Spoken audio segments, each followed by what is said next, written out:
हरिः ओं श्रीगुरुभ्यो नमः परमगुरुभ्यो नमः श्रीमदानन्दतीर्थभगवत्पादाचार्यगुरुभ्यो नमः नरसिंहोऽखिलज्ञानमतध्वान्तदिवाकरः जयत्यमितसज्ञानसुखशक्तिपयोनिधिः कल्याणाद्भुतगात्राय कामितार्थप्रदायिने श्रीमद्वेङ्कटनाथाय श्रीनिवासाय ते नमः। व्यासाय भवनाशाय श्रीशाय गुणराशरे हृद्याय शुद्धविद्याय मध्वाय च नमो नमः।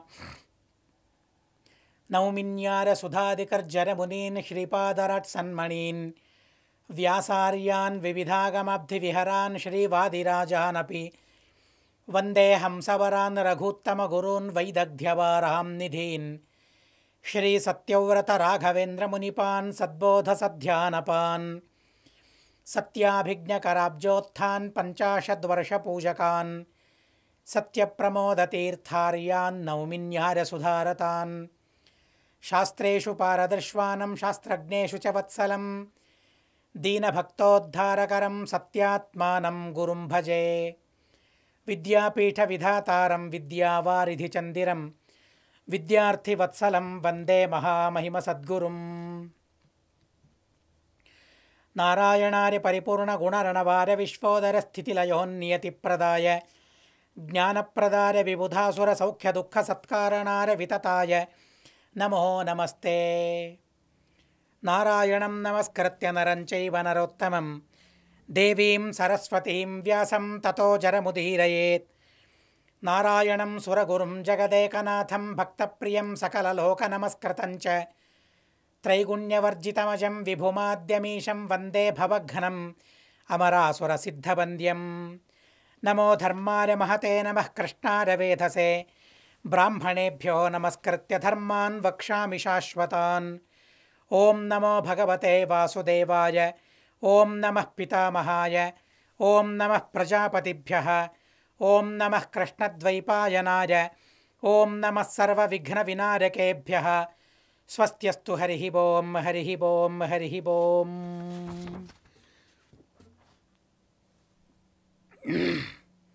నిండు సభలో ద్రౌపదీదేవికి అవమానం జరుగుతూ ఉంది. దుశ్శాసనుడు ఈడ్చుకుని వెళుతూ ఉన్నాడు. తన జడను పట్టుకుని ద్రౌపదీదేవి యొక్క జడను పట్టుకుని వెళుతూ ఉంటే రక్తం కుతకుతలాడుతూ ఉంది అందరిది. కానీ ఇంత జరుగుతూ ఉన్నా కూడా నిమ్మకు నీరెత్తినట్లు ఉన్నాడు ధృతరాష్ట్రుడు. కిం జితం కిం జితం, ఏం గెలిచాడు ఏం గెలిచాడు ఎంత ఉత్సాహంగా అడుగుతూ ఉన్నాడో. ఇక కర్ణుడైతే చాలా సంబరపడిపోతూ ఉన్నాడు, చాలా ఆనందిస్తూ ఉన్నాడు. ఒక మహిళకు అన్యాయం జరుగుతూ ఉంటే ఆ అన్యాయాన్ని ఎదుర్కోవాలి. ఎంత దానం చేసినా ఎంత ధర్మం చేసినా ఏం లాభం అసలు? అధర్మాన్ని ఎదుర్కోకపోతే ఇక చేసిన ధర్మాలన్నీ ఎలా ఉంటాయి? ఊడ్చుకుని పోతాయి ధర్మాలన్నీ. అసలు ఏ పుణ్యమూ ఉండదు మనిషిలో. అలాంటి అవాంతరం జరుగుతూ ఉంది అక్కడ. భీమసేన దేవుల వారు చూశారు. ఇక ఎవరు మాట్లాడేది ఎవరు అసలు? మొత్తం సభ అంతా నిశ్శబ్దంగా తయారయ్యింది. ద్రౌపదీదేవి మాట్లాడడమే అందరికీ వినిపిస్తూ ఉందే తప్ప దానికి ప్రతిగా ఎవరూ మాట్లాడడం లేదు. అప్పుడు భీమసేన దేవుల వారు లేచారు. చూడండి, ఎక్కడ ఒక మహిళకు అన్యాయం జరిగిందో అక్కడ మాట్లాడింది భీమసేన దేవుల వారు. మాట్లాడడం మాత్రమే కాదు, ఎవరు మహిళను అవమానపరుస్తూ ఉన్నారో వారిని చంపి తీరుతానని తను ప్రతిజ్ఞ చేశారు భీమసేన దేవుల వారు. అంతేకాదు, ఈ అవాంతరానికి కారణమెవరు? ధర్మరాజు. ఆ ధర్మరాజును కూడా తిట్టాడు, నిందించాడు భీమసేన దేవుడు. భీమ ఉవాచ భవంతి గేహే బంధక్యః కితవానాం యుధిష్ఠిర న తాభిరుత దివ్యంతి దయా చైవాస్తి తాస్వపి. రాజా, ధర్మరాజా, యుధిష్ఠిర, ఇంట్లో పనిచేసే వాళ్ళు ఉంటారు, సేవకులు ఉంటారు. ఆటాడేటప్పుడు వారిని కూడా పణం పెట్టకూడదని శాస్త్రం చెబుతుందే, వారిపైన దయ చూపాలి అని చెబుతుందే, అంతకన్నా హీనురాలైపోయిందా ద్రౌపదీదేవి? తను ధర్మపత్ని కాదా? ఆ ధర్మపత్ని పైన దయ చూపరాదా? ఆ ధర్మపత్నినే నువ్వు పణంగా పెట్టావే. ఎవరిని కాపాడుకోవాలో, ఎవరిని సంరక్షించుకునే బాధ్యత పురుషునిదో, భర్తదో. భర్త అంటే ఏంటి? భరించేవాడు, పోషించేవాడు అని అర్థం. ఎవరిపైన నమ్మకం ఉంచుతుంది? ఎవరిని నమ్మాలి? అసలు స్త్రీ ఇక భర్తే తనని ఓడిపోతే, భర్తే పణం పెడితే భార్యని, ఇక ఎవరిని నమ్మాలి? భర్త అంటే నమ్మకం భార్యకు, భార్య అంటే నమ్మకం భర్తకు. అలా పరస్పరం నమ్మకం యొక్క ప్రతిరూపం కావాలే తప్ప భార్య భర్తలు ఇలా ఉండాలా? చాలా బాధ కలిగింది భీమసేన దేవుల వారికి. బాధ లేవసలు. అయినా కూడా ఈ సందర్భంలో ధర్మరాజు తప్పు చేశాడు. ఆ తప్పును నిలదీసేవారెవరు? పెద్దలున్నారు, భీష్మాచార్యుల వారు ఉన్నారు, మిన్నకుండిపోయారు, నిమ్మకు నీరెత్తినట్లు ఉండిపోయారు. అందరూ కూడా గురువులైన వారు ఉన్నారు, ద్రోణాచార్యుల వారు. శాసించాలి కదా. ఇక శాసించేవారే మిన్నకుండిపోతే ఇక ఆ పనిని ఎవరు చేయాలి? ఆ బాధ్యతను ఎవరు చేపట్టాలి? భీమసేన దేవుల వారు అన్నారు, నేనున్నాను అన్నారు. భీమసేన దేవుల వారు నిందించారు. ఇమం త్వతిక్రమం మన్యే ద్రౌపదీ యత్ర పణ్యతే ఏషా హ్యనర్హతి బాలా పాండవాన్ ప్రాప్య కౌరవై బాహూతే సంప్రదక్షామి సహదేవ అగ్నిమానయ. సహదేవ వెళ్ళు అగ్నిని తీసుకురమ్మన్నాడు. ఎందుకని? ఏ చేతులతో ఆటలాడుతూ ద్రౌపదిని పణంగా పెట్టాడో ఆ ధర్మరాజు యొక్క చేతుల్నే కాల్చేస్తానన్నాడు భీమసేన దేవుల వారు. ఆ మాటల్ని విన్నారు, అందరూ వింటూ ఉన్నారు. అర్జునునికి భయం కలిగింది. ఇదేంటి? అన్నదమ్ముల్లో విరసం కలుగుతూ ఉందా? అన్నదమ్ముల్లో విభేదం కలుగుతూ ఉందా? విభేదం కలిగేలా ప్రవర్తిస్తూ ఉన్నాడే భీముడు, నా అన్నయ్య. అర్జునునికి ధర్మరాజు చేసిన తప్పు గుర్తుకు రావడం లేదేమో. తన భార్యనే పణంగా పెట్టాడు.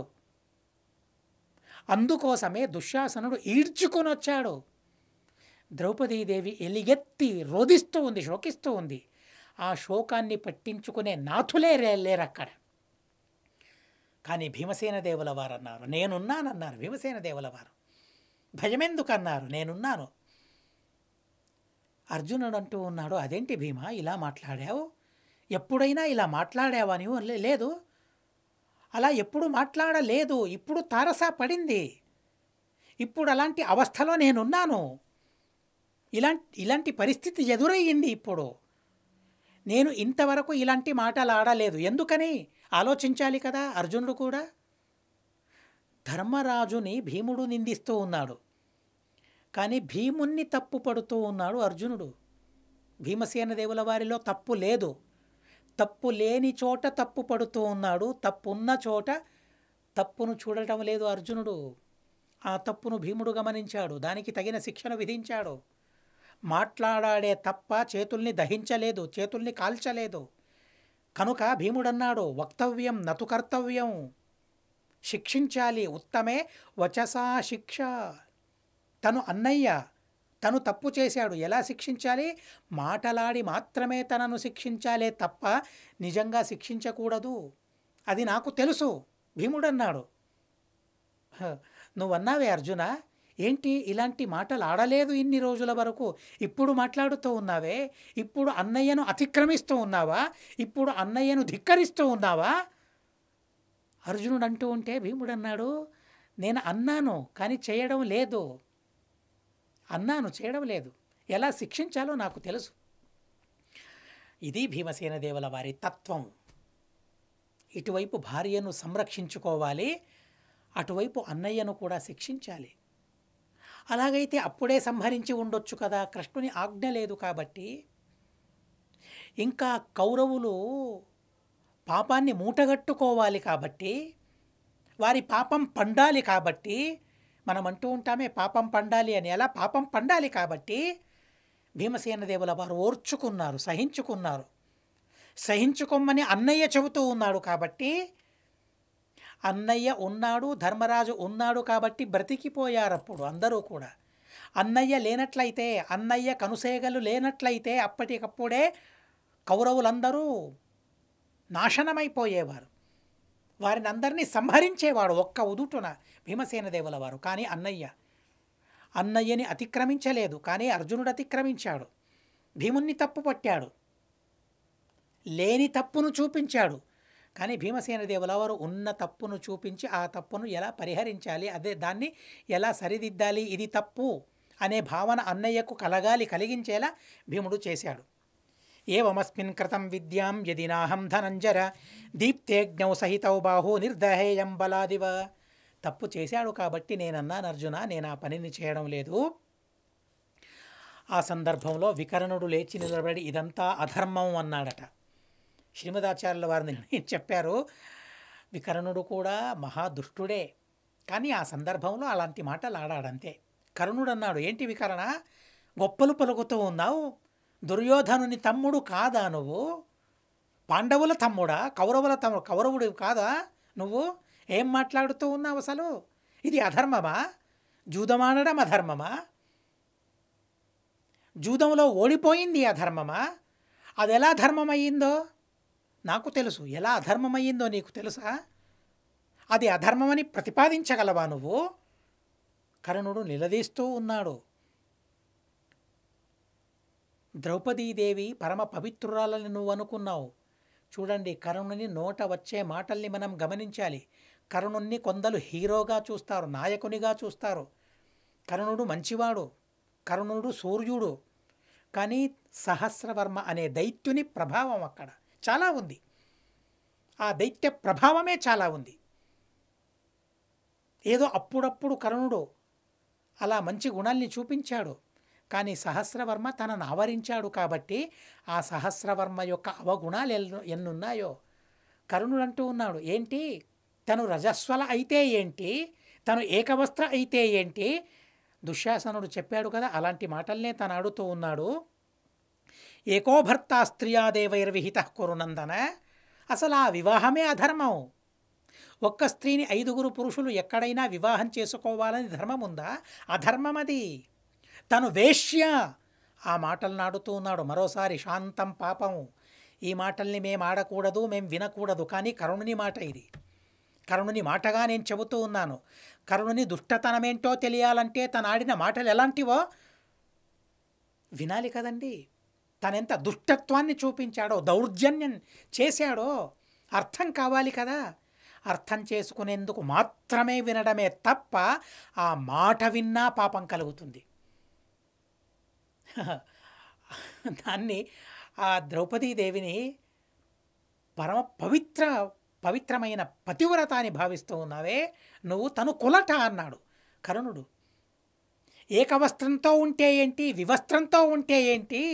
ఇవి కర్ణుని నోటి వెంట వచ్చే మాటలండి.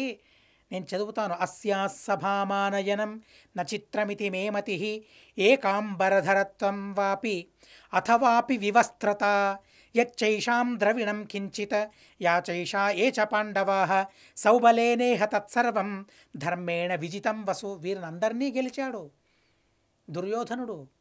కనుక తన బట్టలు, తన వస్త్రాలు వారు అందరూ దుర్యోధనునికి చెందినవే, దుర్యోధనునికి సంబద్ధమైనవే. అదంతా దుర్యోధనుని ఐశ్వర్యం. ఎలాగైనా వాడుకోవచ్చు, ఎలాగైనా ఉపయోగించుకోవచ్చు. ఏకవస్త్ర అయితే ఏంటి, వివస్త్ర అయితే ఏంటి? తనను ఈడ్చుకొని వచ్చాడే దుశ్శాసనుడు, తను చేసిందే ధర్మం అని కర్ణుడు అంటూ ఉన్నాడు. దుర్యోధనుడు చెప్పాడు, దుశ్శాసన, ఆ పాండవులు ధరించిన వస్త్రాలన్నిటినీ తీసుకుని రమ్మన్నాడు. అలాగే ద్రౌపదీదేవి యొక్క వస్త్రాపహరణం కూడా చేయమన్నాడు. గౌరవంతో పాండవులు తమ తమ వస్త్రాలను ఇచ్చేశారు. కానీ ద్రౌపదీదేవి, దుశ్శాసనుడు ఆ వస్త్రాపహారం చేయడానికి ఉపక్రమించాడు. చేత పట్టుకున్నాడు వస్త్రాన్ని లాగుతూ ఉంటే ద్రౌపదీదేవి భగవంతుణ్ణి ప్రార్థిస్తూ ఉందట. అత్యద్భుతమైన స్తోత్రం ఉంది. ఇది నిశ్చిత్య మనసా శరణాగత వత్సలం. శరణాగత వత్సలుడు భగవంతుడు. ఆ భగవంతుణ్ణి నమ్మింది తను. ఆ సభలో, దివ్యమైన సభలో కృష్ణుడు లేడక్కడ. అక్కడ లేడు కృష్ణుడు. అయినా తన స్తోత్రం కృష్ణునికి వినిపిస్తుంది. ఎక్కడున్నాడు కృష్ణుడు? ఎక్కడో ద్వారకలో కాదు, కృష్ణుడు హృదయంలోనే ఉన్నాడు. అందరి హృదయంలోనే కృష్ణుడున్నాడు. భక్తితో మనం భగవంతుణ్ణి ప్రార్థిస్తే ఆ ప్రార్థనను భగవంతుడు ఆలకిస్తాడు. భక్తుల మొరలను ఆలకిస్తాడు భగవంతుడు. భక్తుల్ని సంరక్షిస్తాడు. శరణాగత వత్సలుడు భగవంతుడు. అలాంటి కృష్ణుణ్ణి ధ్యానిస్తూ, కృష్ణుణ్ణి అనుసంధానం చేసుకుంటూ ఆ కృష్ణుణ్ణి ప్రార్థిస్తూ ఉందట. ఆకర్ష్యమాణే వసనే ద్రౌపదీ కృష్ణమస్మరత. శంఖచక్ర గదాపాణే ద్వారకా నిలయచ్యుత గోవింద పుండరీకాక్షరక్షమాం శరణాగతాం. హా కృష్ణ ద్వారకావాసిన్ క్వాసి యాదవనందన ఇమామవస్థాం సంప్రాప్తాం అనాథాం కిముపేక్షసే. గోవింద ద్వారకావాసిన్ కృష్ణ గోపీ జనప్రియ కౌరవై పరిభూతాం మాం కిం న జానాసి కేశవ. హే నాథ హే రమానాథ వ్రజనాథార్తినాశన కౌరవార్ణవమగ్నం మాం ఉద్ధరస్వ జనార్దన. కృష్ణ కృష్ణ మహాయోగిన్ విశ్వాత్మన్ విశ్వభావన ప్రపన్నాం పాహి గోవింద కురు మధ్యే వసీదతీం. ఇత్యనుస్మృత్య కృష్ణం సా హరిం త్రిభువనేశ్వరం ప్రరుదదుఃఖితా రాజన్ముఖమాచ్ఛాద్య భామిని. చేతులతో తన మొహానికి అడ్డు పెట్టుకుని తను రోదిస్తూ ఉందట, ఏడుస్తూ ఉందట. భగవంతుణ్ణి ప్రార్థించింది. హా కృష్ణ, శంఖచక్ర గదాపాణే, ద్వారకా నిలయుడివి నువ్వు, అచ్యుతుడివి, గోవిందుడివి, పుండరీకాక్షుడివి, శరణాగతురాలైనాను, నన్ను రక్షించవయ్యా కృష్ణ. హా కృష్ణ, ద్వారకలో ఉన్నావా నువ్వు? నా మొర వినబడుతూ ఉందా? నా ప్రార్థన వినబడుతూ ఉందా? నా దుఃఖం వినబడుతూ ఉందా? నా ప్రసంగం కనిపిస్తూ ఉందా? నా దురవస్థ చూస్తూ ఉన్నావా? కరుణించవు నన్ను వేడుకుంటూ ఉంది. క్వాసి యాదవనందన, యాదవులకు ఆనందాన్ని పంచిపెట్టావు కదా. యాదవులు మాత్రమే నీ బంధువులా? ప్రార్థించేవారందరూ నీ బంధువులే కదా. అందరి బంధువు కదా నువ్వు. యాదవులకు మాత్రమే బంధుడవి కావు. అందరి బంధువు నువ్వు. నేను కూడా నీ బంధువునే. నన్ను సంరక్షించవు. ఇమామవస్థాం సంప్రాప్తాం అనాథాం. ఎవరు లేరు నాకు నాథులు.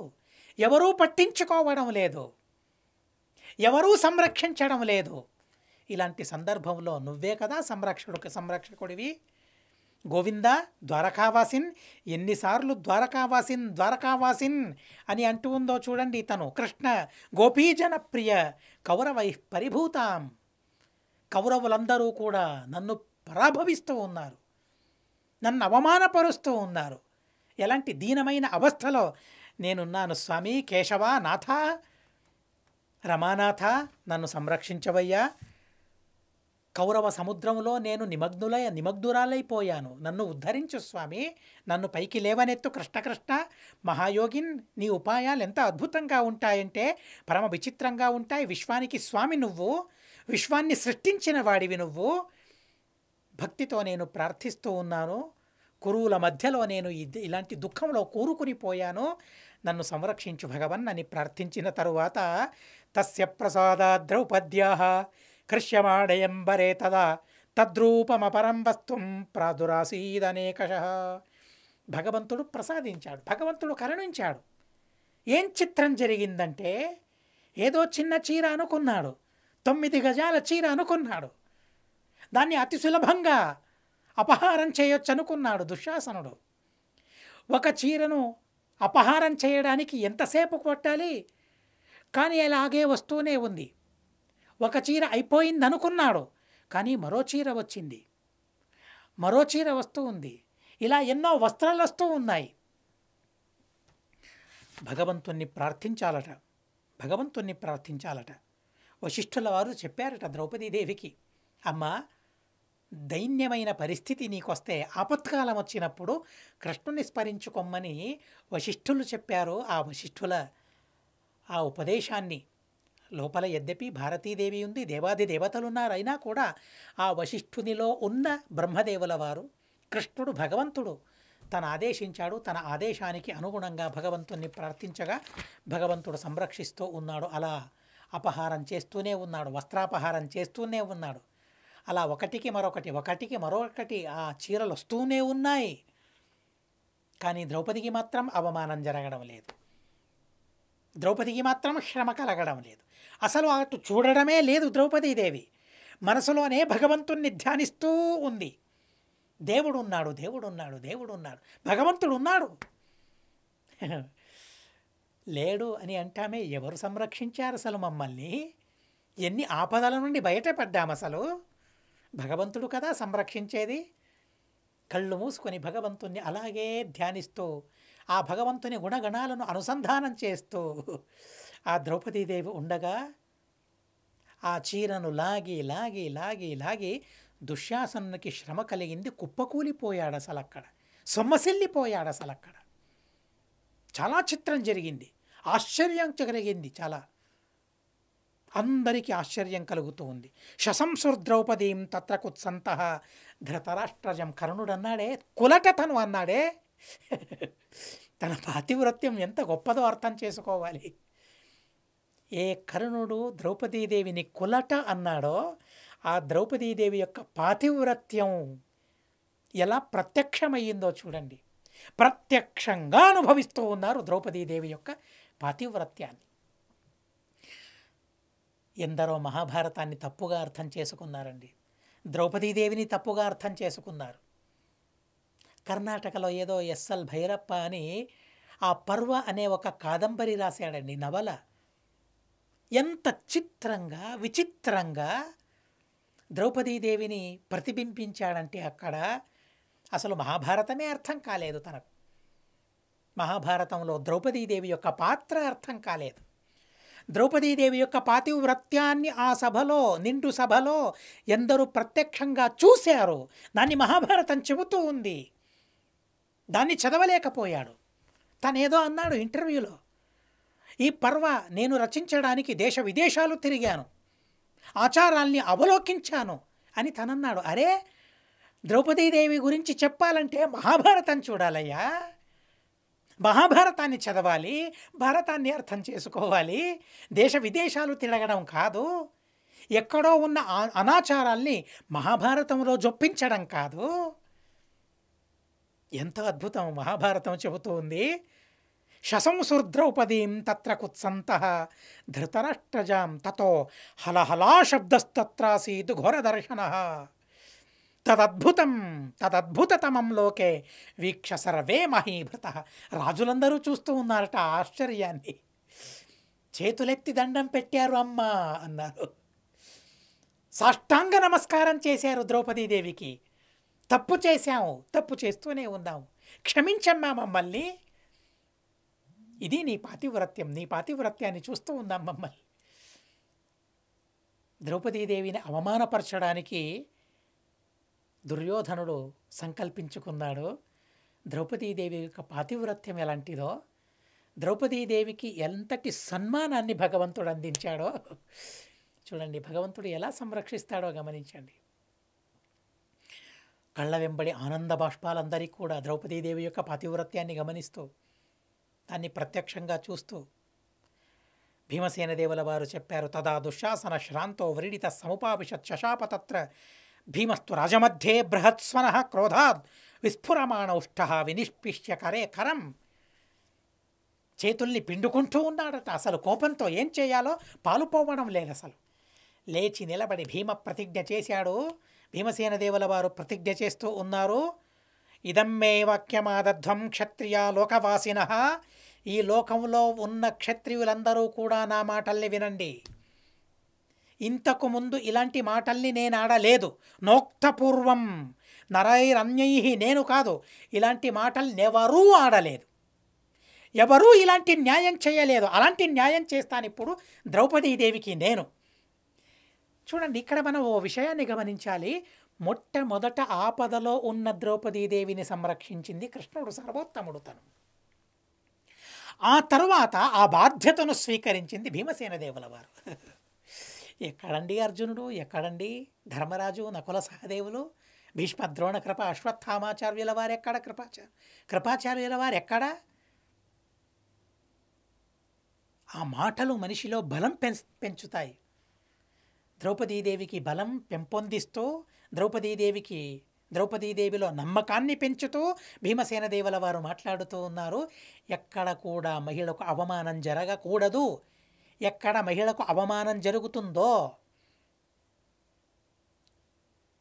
అక్కడ ఇలాంటి ప్రతిజ్ఞలుంటాయి. అక్కడికక్కడే వారిని చంపేయాలి అని భీమసేన దేవుల వారు ప్రతిజ్ఞ చేస్తూ ఉన్నారు. తస్యతే తద్వచ శ్రుత్వా అస్య పాపస్య దుర్బుద్ధేః భారతాపద సదస్య చ న పిబేయం బలాద్వక్షో భిత్వా చేద్రధిరం యుధి. నా పేరు కాదన్నారు. నేను ఈ పని చెయ్యకపోతే ఎవరైతే ద్రౌపదీదేవిని అవమానపరచడానికి ప్రయత్నించారో అలాంటి పాపాధముడైన ఈ దుశ్శాసనుని ఎదను చీల్చి తన రక్తాన్ని త్రాగకపోతే నేను భరతకులంలో జనించిన వాడినే కాదు. యద్యేతదేవం ఉక్త్వాహం నకుర్యాం పృథివీశ్వరాః పితామహానాం పూర్వేషాం నాహం గతిమవాప్నువం. నేను ఈ పని చెయ్యకపోతే నాకు సద్గతి కలగదు అంటే చూడండి, దుశ్శాసనుణ్ణి చంపి చీల్చి చెండాడి ఆ రక్తాన్ని పానం చేశాడా లేదా? తాత్పర్య నిర్ణయంలో మనం విన్నాం. ఈ పనిని చెయ్యకపోతే నాకు సద్గతి అనేదే ఉండదు. నా పూర్వీకులకు ఎలాంటి సద్గతి కలిగిందో ఆ సద్గతి నాకు రాదు, కానీ నేను ఆ పని చేస్తాను అని భీమ ప్రతిజ్ఞను భీమసేన దేవుల వారు చేశారు. ఆ మాటల్ని విన్నారు. ఆ మాటల్ని విని తస్యతే తద్వచ శ్రుత్వా రౌద్రం లోమప్రహర్షణం, రోమాలు నిక్కబుడుచుకుంటూ ఉన్నాయట. అలాంటి మాటల్ని విన్నారందరూ కూడా. ప్రచక్రుర్బహుళాం పూజాం కుత్సంతః ధృతరాష్ట్రజ. భీమసేన దేవుల వారిని పూజించుకున్నారట. ఉంటే ఇలా ఉండాలి. ఇది భీమసేన దేవుల వారి చర్య. ఇది భీమసేన దేవుల వారి ప్రతిచర్య. అన్నయ్య ఉన్నందుకు యుద్ధం చేయలేదు, అయినా కూడా తన పని తన బాధ్యతను తను నిర్వర్తించారు భీమసేన దేవుల వారు. విదురుడు మళ్ళీ చెప్పడానికి ప్రారంభించారు. ద్రౌపదీదేవి ఒక ప్రశ్న వేసింది. ద్రౌపదీదేవి ప్రశ్నించింది, నేను ఓడిపోయింది ధర్మమా అధర్మమా? దానికి ఎవరూ సమాధానం చెప్పడం లేదే. ఏదో వికర్ణుడు చెప్పినట్లు నటించాడు అంతే తప్ప మరెవరికీ సమాధానం తెలియడం లేదా? సమాధానం ఇవ్వాలని ఎవరికి అనిపించడం లేదా? తయో ప్రశ్న వివాదోభూత్ ప్రహ్లాదం తావపృచ్ఛతాం. అందుకోసం ఒక ఘటనను అక్కడ విదురుడు చెబుతూ ఉన్నాడు. ప్రహ్లాదస్య చ సంవాదం మునేరాంగిరసశ్చ. ప్రహ్లాదునికి మరియు ఆంగిరస వారిరువురి మధ్య ఒక సంవాదం జరిగిందట. ఏంటా సంవాదం? అంగిరసుని కొడుకు సుధన్వ, అలాగే ప్రహ్లాదుని కొడుకు విరోచన, వారిరువురు ఒక కన్యను అపేక్షించారు. కన్య దగ్గరికి వెళ్ళారు. కానీ ఇరువురిని ఎలా వరిస్తుంది ఆ కన్య? ఎవరికో ఒకరికి దక్కాలి. వారిరువురిలో తగాదా ప్రారంభమయ్యింది. నేను గొప్పవాణ్ణి, విరోచనుడు నేను గొప్పవాణ్ణి అని, సుధన్వ నేను గొప్పవాణ్ణి కనుక నాకే ఆ మహిళ చెందాలి, నేనే తనను వివాహం చేసుకోవాలి, పెళ్లి చేసుకోవాలి అని వారిరువురి మధ్య తగాదా ప్రారంభమైంది. వారిరువురు కూడా ప్రహ్లాదుని దగ్గరికి వెళ్ళారు. ఎవరు గొప్పవారు తేల్చి చెప్పమన్నారు వారిరువురు కూడా. విరోచనుడు తన కొడుకు తన వైపు ఉండాలా? సుధన్వుడు తన వల్ల భయం. విరోచనుడు గొప్ప అని చెబితే సుధన్వ ఎలా శాపమిస్తాడో, ఏం శాపమిస్తాడో అనే భయం. ఇక సుధన్వ గొప్ప అని చెబితే నా కొడుకు వల్ల నాకెలాంటి అపాయమో, ఎలాంటి బాధ కలుగుతుందో తెలియదు. ఏం చేయాలి? ఆ సందర్భంలో చాలా చిత్రమనిపించింది వారికి, ప్రహ్లాదునికి. త్వంవై ధర్మస్య విజ్ఞాత దేవస్య ఇహ అసురస్య చ. తను కశ్యపుల దగ్గరికి వెళ్ళాడు. కశ్యప ప్రజాపతి, కశ్యప బ్రహ్మ దగ్గరికి తను వెళ్ళాడు ప్రహ్లాదుడు. ఇలాంటి ప్రసంగం వచ్చింది. ఏం చేయాలి ఇప్పుడు? అప్పుడు సత్యం గురించి, ధర్మం గురించి కశ్యప చాలా చక్కగా చెప్పాడు. సాక్షి గురించి చాలా అద్భుతమైన విషయాలను చెప్పాడు.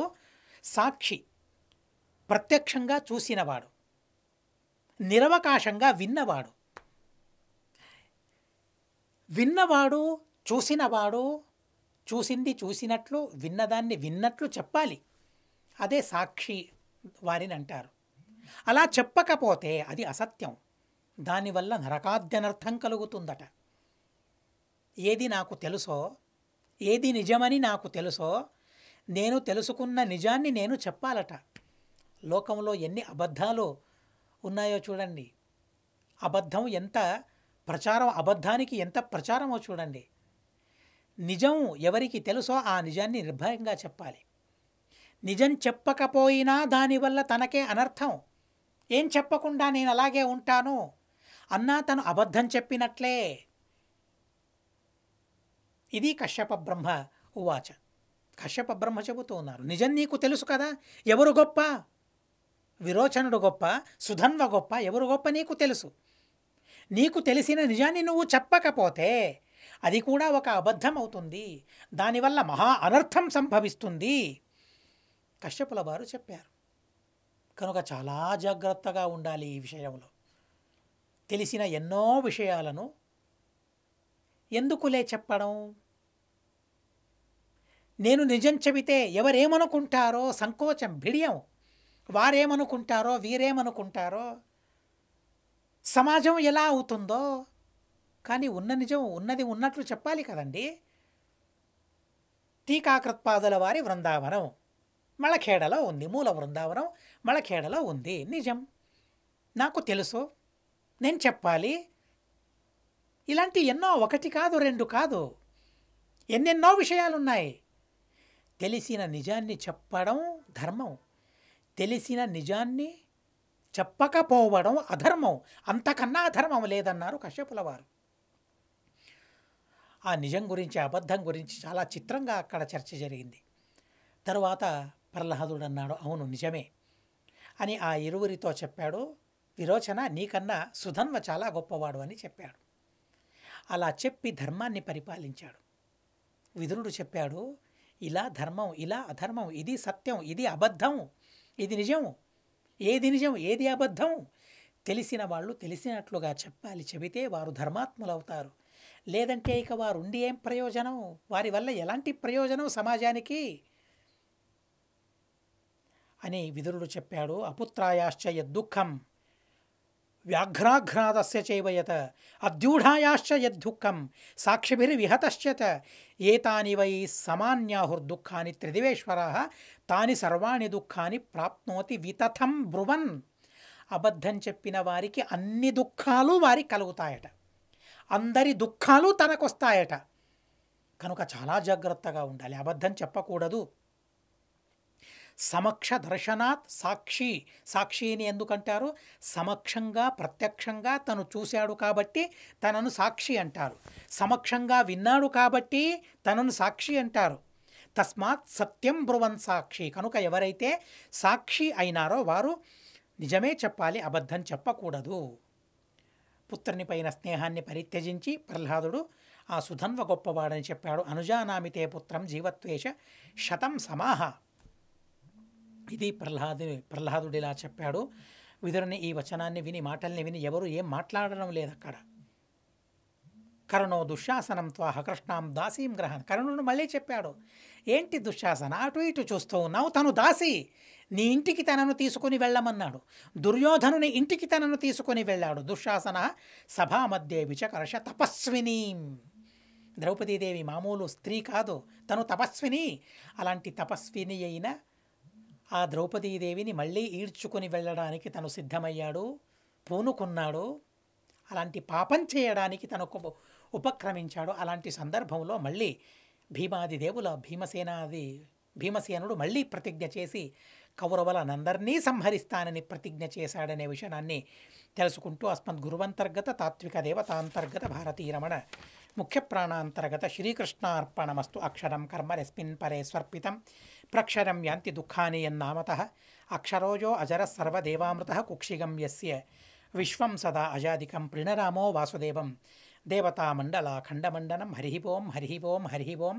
అనేన భావియత్పుణ్యం తదాప్నోతు గురుర్మమ.